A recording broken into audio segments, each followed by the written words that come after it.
Queridos amigos, sean todos bienvenidos a Mirada Semanal, el podcast de actualidad de Latinoamérica 21. Como todos los domingos, analizaremos las principales noticias de la semana con el respaldo intelectual de Marisabel Puertarriera y Manuel Alcántara Sáez.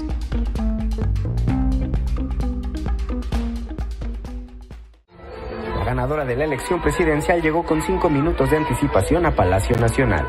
Saludó a curiosos y simpatizantes y se enfiló a la puerta 8 para cumplir con la cita pactada.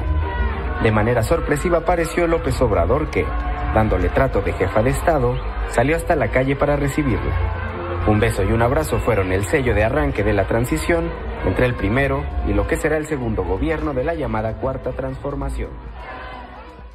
Este 1 de octubre de 2024, en México, comienza un nuevo sexenio de la mano de Claudia Sheinbaum, la primera mujer en ocupar la presidencia tras recibir el respaldo de más del 59% del electorado. Si bien esta toma de posesión implica también la salida de Andrés Manuel López Obrador, ya el propio nombre de la coalición oficialista Sigamos Haciendo Historia sugiere la idea de continuidad de Morena en el poder y la influencia personalista del propio AMLO de cara al nuevo sexenio, ante lo cual resulta conveniente hacer un balance político de luces y sombras de su paso por la presidencia, así como a su vez el papel que pudiera desempeñar como expresidente y líder de la llamada Cuarta Transformación. Un presidente que se retira del cargo mostrando un balance de contraposiciones, avances, estancamientos y retrocesos en algunas materias que examinaremos en este episodio monográfico de Mirada Semanal. Para analizar las principales reformas conseguidas, su tipo de liderazgo, los percances más salientes y los alcances limitados de su gestión, nos acompañó Azul Aguiar Aguilar, profesora de Ciencia Política de la Universidad de Guadalajara, doctora por la Universidad de Florencia y experta en teorías de la democracia, instituciones políticas y política judicial comparada, y desde 2023, presidenta de la Asociación Mexicana de Ciencia Política. Con su respaldo analítico intentaremos hacer un balance de los últimos 6 años de la política mexicana en tiempos de Andrés Manuel López Obrador. Soy Xavier Rodríguez Franco, les hablo desde Davenport, Florida, y hoy es domingo 29 de septiembre de 2024. Y bien amigos, sean todos una vez más bienvenidos a Mirada Semanal. Y bueno, hemos decidido, como hemos hecho en otros programas monográficos de nuestras últimas programas anteriores, hemos tratado de hacer como una suerte de balance o revisión del desempeño político de presidentes que han salido de su mandato y que en este caso pues estamos a pocos minutos, a pocas horas del fin del sexenio de Andrés Manuel López Obrador. Un sexenio que, bueno, como vamos a evaluar aquí de alguna manera por partes, ciertamente ha conseguido pues también el favor del respaldo electoral recientemente y que, bueno, va a tener en la continuidad de Morena en el poder, va a tener a Claudia Sheinbaum como su principal abanderada, a pesar de todas las cuestiones que también no resueltas que quedan y que vamos a examinar en este programa y para lo cual nos hemos acompañado con Azul Aguiar, quien está del otro lado de la línea telemática y con quien vamos a conversar algunos de estos aspectos. Azul, bienvenida a Latinoamérica 21 y bienvenida a Mirada Semanal. Esta es tu casa. Y bueno, quisiéramos, para arrancar, ¿cuáles pudieran ser esas 3 o 4 elementos principales con los que tenemos que tener en mente a la hora de ya evaluar este sexenio que está a punto de concluir? Ya, muchas gracias Javier, muchas gracias Manuel y María por invitarme a participar aquí.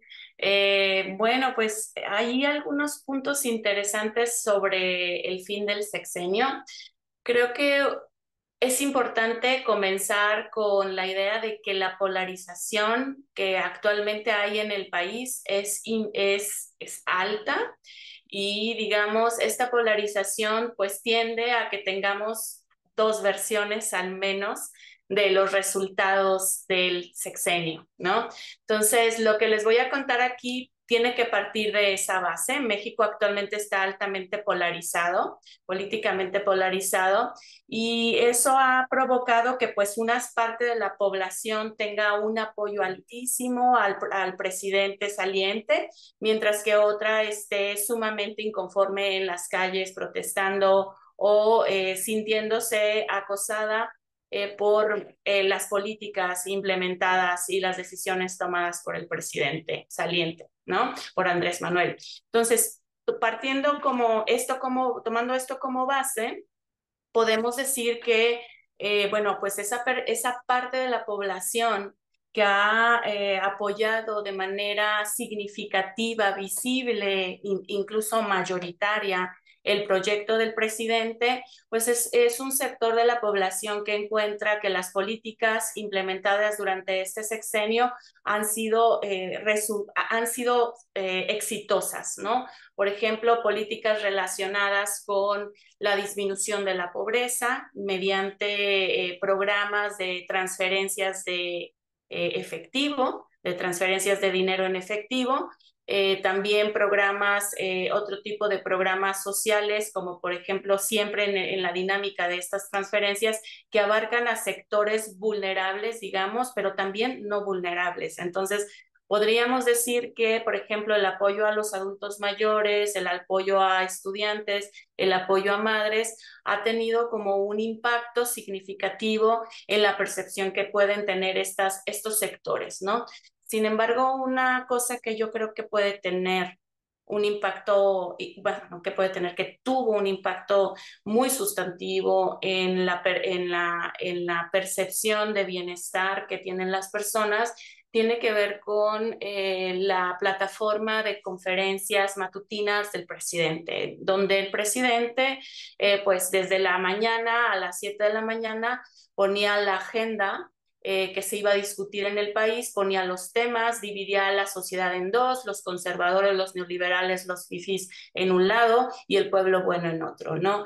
Y a partir de ahí construía una narrativa que pues ha sido difícil enfrentar, ¿no? Yo creo que este es un tema muy importante que hemos venido siendo conscientes últimamente solo en los últimos años, ¿no? En los últimos 3 años, en donde vemos, por ejemplo, pues esa presentación de mentiras, de verdades a medias, de información sesgada que se convierte en verdad, ¿no? Que se convierte en verdad a un cierto punto y que además es replicada por medios oficiales y después quizá desmentida por algunos check facts, ¿no? De esos, por ejemplo, Animal Político que se encarga, un medio alternativo que tenemos que se encarga de pues verificar que las noticias sean verdaderas, que las noticias sean reales, que las noticias estén sustentadas con datos. Entonces creo que también esta es una otra, pues como faceta importante de por qué se crea un apoyo tan importante al presidente en este sexenio en diferentes ámbitos, mientras que hay otra parte, como les decía, otra parte de la sociedad que sabe que la situación de seguridad, que sabe que la situación de la economía, que sabe que la situación de la separación de poderes y del respeto a las instituciones democráticas, pues no está en su mejor momento, ¿no? Claro. Por lo contrario, estamos en un proceso de erosión democrática evidente cuando uno ve la relación y el tipo de reformas que se han gestado, sobre todo en este último periodo. Entonces, creo que estos elementos pueden ayudarnos a poner en contexto las diferencias que hay en estos grupos, ¿no? Un grupo que apoya de manera fuerte al presidente y otro que cuestiona de manera directa cada una de las políticas públicas y sus resultados. Sí, sin lugar a dudas, creo que una de las cosas, por supuesto, que vamos a recordar siempre de Andrés Manuel son sus mañaneras, ¿no?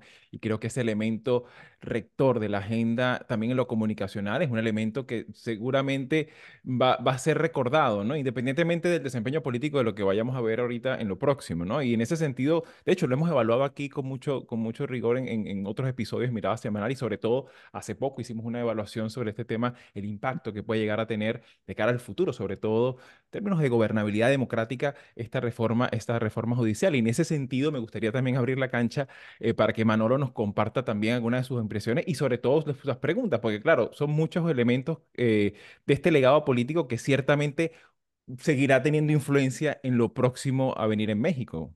Adelante, Sí, Manolo. sí, Xavi. Bueno, Azul, un gustazo tenerte con nosotros esta mañana.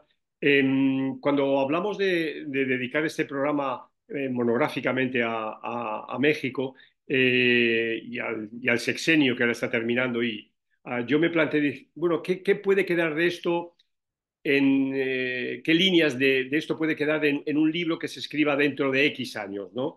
Bueno, yo sé que tanto la gente que estamos en ciencia política como en historia, pues nos cuesta mucho trabajo pensar que algo queda grabado en piedra, ¿no? Pero a mí se me ocurrían tres ideas, ¿no? Una la ha dicho Azul de manera muy clara, ¿no? Y que tiene que ver con el estilo del liderazgo, ¿no? Cada sexenio, cada presidencia tiene su perfil en función de la persona que la ocupa, ¿no? Entonces, Andrés Manuel López Obrador es una persona con una sólida trayectoria personal, individual, pero obviamente política, con unas ideas muy fijas y con un uso de argumentarios para él, quizás para muchos otros no, pero para él muy, muy sólidos. Entonces yo creo que esta sería la primera idea, ¿no? El liderazgo de Andrés Manuel López Obrador es muy diferente a cualquiera de los, por lo menos de los tres presidentes anteriores de México, ¿no?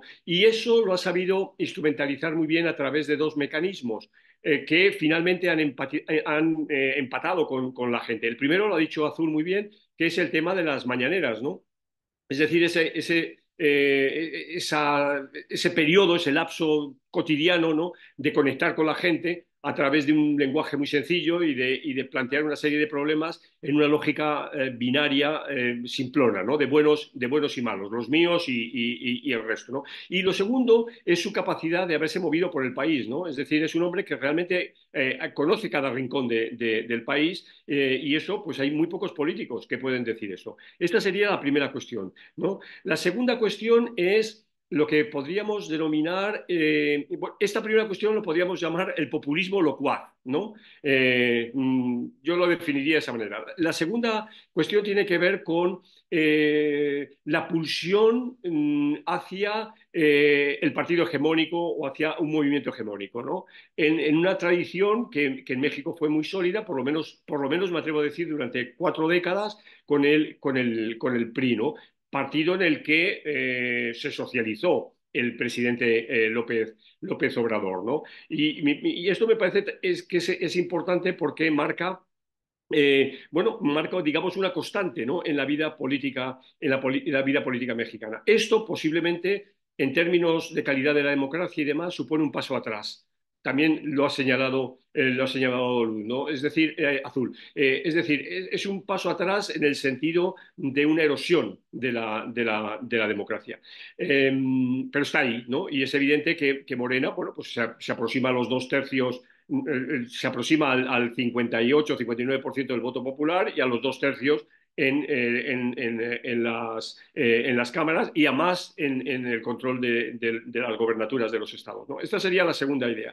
Y la tercera idea tiene que ver con el futuro, ¿no? Es decir, qué tanto de ello, y esto ya es pura especulación, ¿no? Qué tanto de ello se va a retomar en ese tecnopopulismo, ¿no? Como están denominando lo que puede ser el gobierno de Claudia Sheinbaum, ¿no? Es decir, ¿qué tanto ella va a ser la continuidad?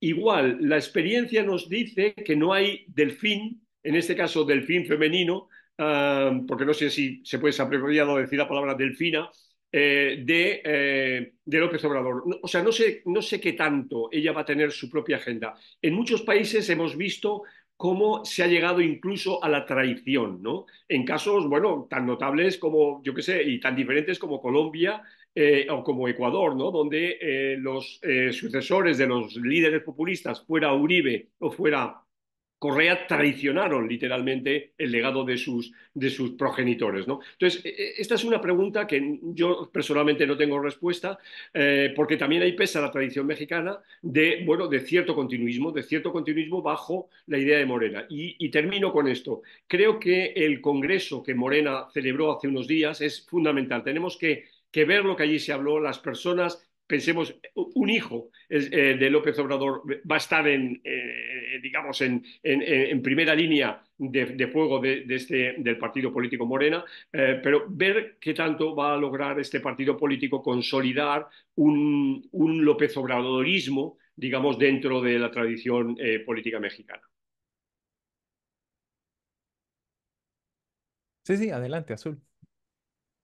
Bueno, pues entonces sí, yo creo que la pregunta es muy interesante sobre cómo lo vamos a recordar y qué legado deja, qué herencias hacia el presente y hacia el futuro podemos esperar. Y bueno, ahí hay algo como muy importante que tiene que ver con los cambios que se han dado en este mes, ¿no? En tiempo récord, el Congreso ha cambiado dos cuestiones, una de ellas particularmente problemática para cualquier democracia, que tiene que ver con la independencia del Poder Judicial. Y esto nos permite entender con mayor claridad la trascendencia de este gobierno. ¿Por qué? Porque al final de cuentas parece ser que sí nos está poniendo en un régimen de transformación que en ciencia política conocemos como transición, ¿no? Nos está poniendo en un camino de transición hacia un autoritarismo competitivo, hacia un autoritarismo electoral, hacia un autoritarismo del partido hegemónico, como lo teníamos antes, ¿no? Y ustedes lo he escuchado en muchas conversaciones que he tenido y es importante recuperar esto que decía Manolo, de decir, a ver, nosotros tenemos nuestra propia tradición y nuestra propia tradición es que nosotros cambiamos como relojito cada 6 años a nuestros presidentes, lo que no significa que sean independientes, que sean políticas distintas, es decir, un autoritarismo electoral como lo menciona Shetler, ¿no? Entonces, esto es importante que se reconozca afuera porque muchas veces dicen, pero es que Andrés Manuel no se quiere quedar en el poder. Efectivamente, no se queda de la manera en que normalmente se quedaría un Chávez o un Evo Morales, etcétera, ¿no? Sin embargo, su partido está ahí, su partido es fuerte, tiene presencia territorial muy importante, digamos, es nuestro nuevo PRI. Y ya no puedo decir únicamente el nuevo PRI, sino también una opción política, un partido que ha logrado aglutinar distintos intereses de todo el espectro político. Digamos que en esta dinámica de polarización, lo que hemos visto es que el estar conmigo, el estar contra ti, es efectivamente válido con los partidos políticos, ¿no? Muchos liderazgos importantísimos del PRI han migrado a Morena antes de la elección del 2024, liderazgos menos importantes del PAN, pero no por ello menores. Por ejemplo, el último que acaba de migrar ha sido clave para transformar ponernos en un camino de transformación autocrática del régimen, ¿no? El cambio del panista Yunes de Veracruz para darle los votos suficientes en el Senado fue visto como un movimiento en el que al final de cuentas el nuevo partido Morena que se proclama un partido de izquierda, pues al final de cuentas se ha convertido en un catch-all party, ¿no? En el que todas las fuerzas políticas están presentes con los diferentes intereses, desde conservadores hasta más progresistas, ¿no? Entonces, esto es importante que lo tengamos en mente porque esto es lo que permite a Andrés Manuel, esta lógica de aglutinamiento de las diversas fuerzas políticas, es lo que le permite hacer realidad su sueño de desmantelar al Poder Judicial. ¿Y por qué digo su sueño? Porque esto no es algo que se gestó el 5 de febrero, ¿no? Esto es algo que se viene gestando desde inicios del gobierno. Desde esos momentos nosotros comenzamos a ver ataques a las instituciones democráticas de manera regular, de manera sistemática. Básicamente está en contra de que estas autoridades pues tengan una función de supervisión del Poder Ejecutivo, ¿no? Y como lo pone, pues lo pone como estas autoridades que nadie las controla, que son corruptas, que son están al servicio de intereses privados, están lejos del pueblo, ganan más que el presidente, ¿no? Entonces, en esta misma dinámica de estos ataques es que se ha visto cómo se van deslegitimando todos los días o gran parte del mes a autoridades como el Poder Judicial, como el Instituto Nacional Electoral, como el Instituto de Transparencia, organismos autónomos que son claves para nosotros no únicamente tener contrapesos, sino también tener un apoyo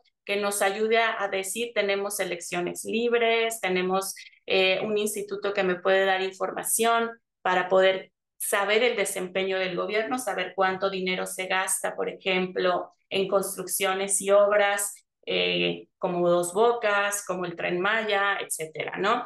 Entonces, estas disputas estuvieron presentes desde el inicio del gobierno de Andrés Manuel y han tomado forma con el apoyo de que las personas le dieron al proyecto de Andrés Manuel el 2 de julio. Esto es una cosa muy interesante, ¿no? Porque no es únicamente la voluntad de una persona, sino que ha logrado conseguir ese apoyo.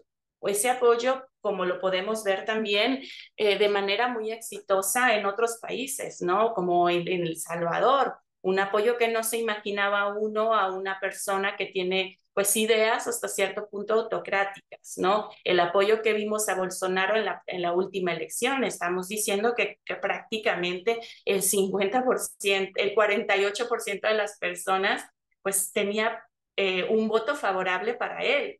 Y lo vimos también en Estados Unidos, lo estamos viendo, ¿no? En Estados Unidos, donde el votante también está dividido y uno se pregunta que por este apoyo tan visible hacia políticas autocráticas. Entonces, esto se consolida en el primer mes, ¿no? En el primer mes ese movimiento que hubo de cambios de partido, de esa configuración en las cámaras, nos llevó a tener una reforma judicial que prácticamente hace una purga histórica de nuestros jueces. No hay una purga judicial tan significativa como la que estamos viendo, ¿no?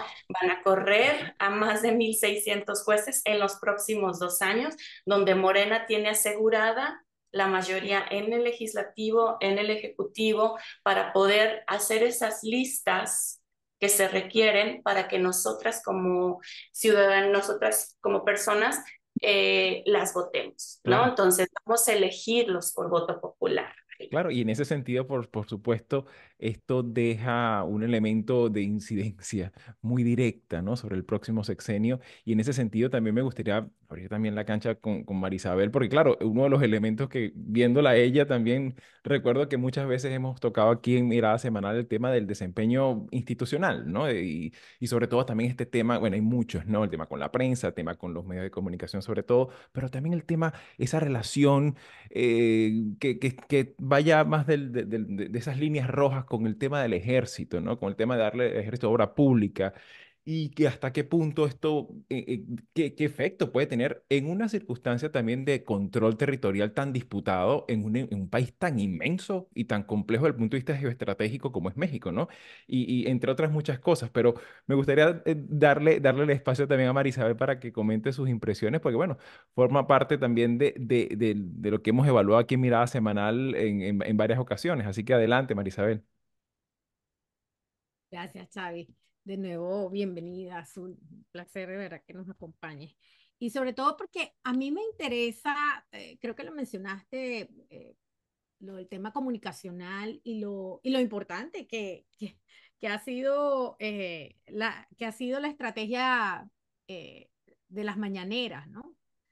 Em, Eso, por supuesto, a nosotros nos trae recuerdos de cómo la estrategia comunicacional se convierte en un arma para no solamente manipular a las audiencias, sino justamente para controlar la narrativa oficial.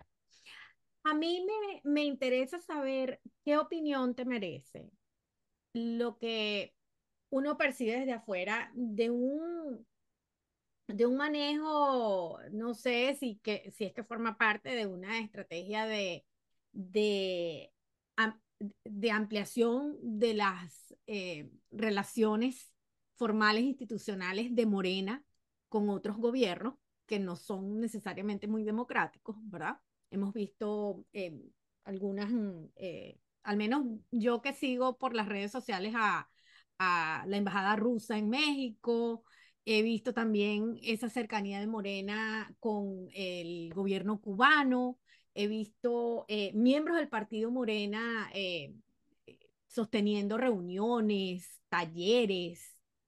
eso me llama mucho la atención porque se trata del partido y mencionabas, ¿no? Esa similitud con el PRI, un partido, ¿verdad? Un partido político que se está posicionando como, por supuesto, no hegemónico todavía, pero quizás es el partido fuerte, es el partido dominante y, y está actuando como tal en esa construcción de relaciones internacionales. Pero insisto, sobre todo muy marcadas con gobiernos que no son democráticos. ¿Qué puedes compartir con nosotros tu apreciación sobre esta característica?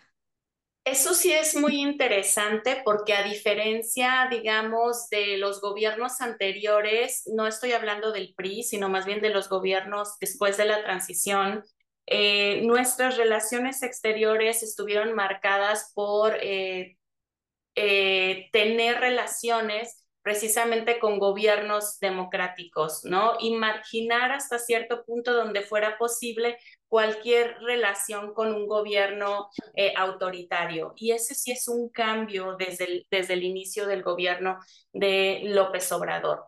Si bien López Obrador no es el mejor internacionalista ni tiene una vocación por la política exterior, de hecho creo que salió muy pocas veces, en la última reunión de las Naciones Unidas no estuvo, creo que sí es un indicador muy significativo del tipo de políticas que prefiere el partido, ¿no? ¿Y por qué? Es un indicador significativo esas relaciones que ha logrado reentablar, reagilizar con gobiernos como el cubano, como el ruso, como el venezolano, ¿no? Y no estar recuerdo perfectamente este último episodio que pasó con relación a la elección en Venezuela, en donde Lula, Petro y Andrés Manuel estaban sentados en la mesa y de repente México salió de esa mesa, ¿no? Porque se orientaba una decisión a muestren las actas. Y eso es algo que desde el gobierno de Andrés Manuel no ha sido claro. Es decir, nosotros tenemos claridades sobre lo que Boris espera de el gobierno venezolano y tenemos también hasta cierto punto claridad de lo que el gobierno brasileño y colombiano esperan del gobierno venezolano, ¿no? Mientras que México ha permanecido hasta cierto punto silente en ese tema. Y eso lo que hace pensar es que hay ciertas preferencias, pues, por este tipo de gobiernos, ¿no? Lo que debería ponernos en alerta, ¿no? Particularmente porque este tipo de relaciones, digamos, no las teníamos antes. Es decir, no favorecíamos tener desde la política exterior reconocimiento y aceptación de gobiernos que violentan derechos humanos, ¿no? Y esto es algo que sí tendríamos que tomar en consideración para lo que viene. Esperemos que con el nuevo gobierno esta situación cambie, porque como decía Manuel, el liderazgo de Andrés Manuel es un liderazgo centrado en una persona específica que no es hereditario, que ese liderazgo no se lo va a heredar, le va a heredar un movimiento poderoso a Claudia, pero no le va a heredar la capacidad de conectar con la gente, la capacidad de mover masas. Eso difícilmente se hereda. Eso es una cuestión que tiene que ver con el personalismo de alguien, no la personalidad. Entonces, bueno, yo lo dejaría Claro, aquí, ¿no? claro. Eh, Sí, y ese precisamente era un poco lo que, y ya faltando pocos minutos para el fin del programa, y gracias por tu tiempo, pero me gustaría también plantear una inquietud, pues que ciertamente es ya un poco de cara al futuro. Hemos examinado un poco lo que ha sido estos 6 años en el plano doméstico, en el plano, digamos, de política exterior. Creo que de alguna manera hay un elemento también de doctrina López Obradoriana en la política exterior mexicana, ¿no? Esa particular preferencia por no estar en muchos aspectos, no tan solo de ahorita, de estos recientes eventos a nivel internacional, sino que ha sido una constante. Sin embargo, me gustaría un poco que me dieras tu apreciación de cara al futuro, ¿no? Porque claro, ciertamente vemos que Claudia Sheinbaum no ha empezado su mandato y ya tiene la primera polémica con el tema este de la invitación o la no invitación al rey de España. Sin embargo, vemos allí también qué elementos pudiéramos destacar de cara al futuro, cuál puede ser la influencia, porque ciertamente lo has dicho, ¿no? O sea, el carisma no es transferible a la otra persona, al otro, en este caso a Claudia Sheinbaum, que tiene una forma de liderazgo cierta, a pesar de que ella ha hecho un esfuerzo de parecerse en algunas cosas a él, ¿no? Y se ha visto, sobre todo en los últimos años, pero más allá de eso, en el plano de los hechos, ¿cuál crees tú que pudiera ser la influencia? Pues claro, estamos hablando de que incluso ya, bueno, ha habido una crítica contra las monarquías, ¿no? Pero paradójicamente, Andrés Manuel López Beltrán es la figura, ¿no? Familiar que tiene que es como de alguna manera, pues tiene una presencia y una influencia en el propio partido. De modo, aparte que también no podemos dejar de lado el tema de la influencia política que deja a nivel de cómo ejecutar la política comunicacional, cómo manejarse ahora con el tema judicial, cómo el impacto que tiene también Andrés Manuel López Obrador en la forma de organizar el propio partido y también sobre todo en el elemento fiscal, ¿no? Deja unas arcas también comprometidas, ¿no? De cara a grandes promesas que aún siguen por cumplir, ¿no? Y en ese sentido me gustaría un poco, y ya para cerrar, pues, ¿cuál podría ser esos elementos que pudiéramos estar siguiendo viendo en la política y esa figura, esa larga sombra de Andrés Manuel López Obrador para el próximo sexenio? Bien, pues yo creo que el presidente está cerrando muy bien los candados de donde pudiera moverse Claudia en el futuro, ¿no? Estas dos reformas son cruciales. Tenemos dos reformas constitucionales aprobadas, la primera en menos de 12 días y la segunda en 10 días. Entonces, estamos hablando de dos reformas que no son sencillas, de la reforma judicial y la reforma a la Guardia Nacional para convertir la seguridad pública en absolutamente militar, ¿no? No hay distanciamiento de Claudia por parte al proyecto de Andrés Manuel. Ella misma lo ha dicho, ella misma lo ha cerciorado y se ha encargado de decirlo en múltiples ocasiones. Es el segundo piso de la transformación. No es solamente un eslogan. En su toma de protesta como presidenta electa, ella habló con mucho ímpetu de el proyecto tiene que seguir para poder militarizar. No habla de militarizar, pero sí darle poder a los militares, ¿no? De hecho, hay una narrativa dentro de Morena que dice, no estamos militarizando al país, aunque le están dando todo el poder a los militares, ¿no? Y por otro lado, también habla de que efectivamente el poder judicial debe ser un poder cercano al pueblo y por lo tanto lo tenemos que elegir. Digamos, difícilmente vamos a ver, esto es lo que yo estoy como calculando, obviamente con base en lo que hemos visto ahora, difícilmente va a haber esa separación que muchos esperan ver, ¿no? Difícilmente vamos a ver a una Claudia demócrata como muchos esperan. ¿Por qué? Porque Claudia no tiene un grupo político, como sí lo pudo haber tenido Ebrard, ¿sí? Claudia, su grupo político es el grupo del presidente. Y entonces, si se separa del presidente, se queda sin grupo. Y eso para una mujer, primera presidenta de México, en una situación tan vulnerable como país, no solamente en términos económicos, acabamos de ver que tenemos el crecimiento por sexenio más bajo en los últimos 30 años. Acabamos de ver que hay un conflicto armado en Sinaloa que no puede ser detenido todavía por el ejército. Tenemos un mes, ¿no? Todavía ayer había tomas de carreteras. Tenemos un problema con cómo vamos a elegir al Poder Judicial. Claudia Sheinbaum está empezando su gobierno sin un Poder Judicial. Estamos en un proceso de qué va a pasar. El Poder Judicial acaba de expedir un amparo para que se deje de implementar una suspensión provisional en un amparo para que se deje de implementar la reforma judicial. La tiene complicada, en mi opinión. Digamos, tiene también un problema muy grave, no solo de crimen organizado, sino también de desaparecidos, de homicidios. Entonces, este no es un escenario sumamente favorable para una primera mujer presidenta, cualquier presidente que llegue, digamos, es una situación complicada, particularmente la de ella, porque no hay ese apoyo dentro del partido. Entonces yo no espero, sinceramente, como muchos sí lo hacen, que vaya a haber un cambio y vaya a salir esa Claudia democrática que todos queremos ver, sino que más bien va a haber una continuidad de estas políticas, ¿no? Claro. Y creo que estas dos reformas son clave para atarla a ese nueva forma de gobierno que vamos a tener. Claro, y creo que en este caso precisamente estamos próximos a cumplirse 10 años también de este tema tan todavía, que es una gran interrogante, ¿no? Los normalistas de Ayotzinapa que todavía siguen esperando justicia y este tema con la Fuerza Armada, ¿no? Y por supuesto esperamos, digamos, de cara también a lo que es la doctrina y el respeto de los derechos humanos, que bueno, que hayan cosas que también mejoren para México, porque la salud democrática de México, lo hemos dicho muchas veces aquí, es la salud democrática de toda la región.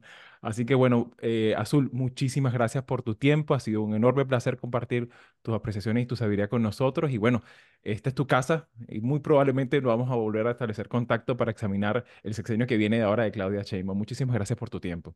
Con Muchísimas mucho gracias, Azul. gusto.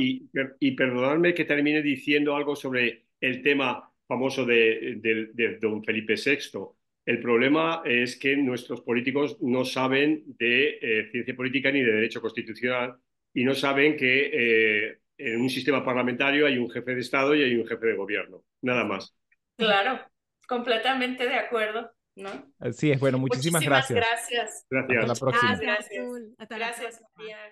Si llegaste hasta aquí y te interesan estos temas, puedes ayudarnos a seguir haciendo estos vídeos dándole like, compartiendo, comentando y suscribiéndote al canal de YouTube de Latinoamérica 21. Puedes acceder también a todos nuestros episodios entrando en nuestra página web latinoamerica21.com/podcast y en las principales plataformas de audio. Subimos videos nuevos todas las semanas, así que nos veremos en Mirada Semanal muy pronto.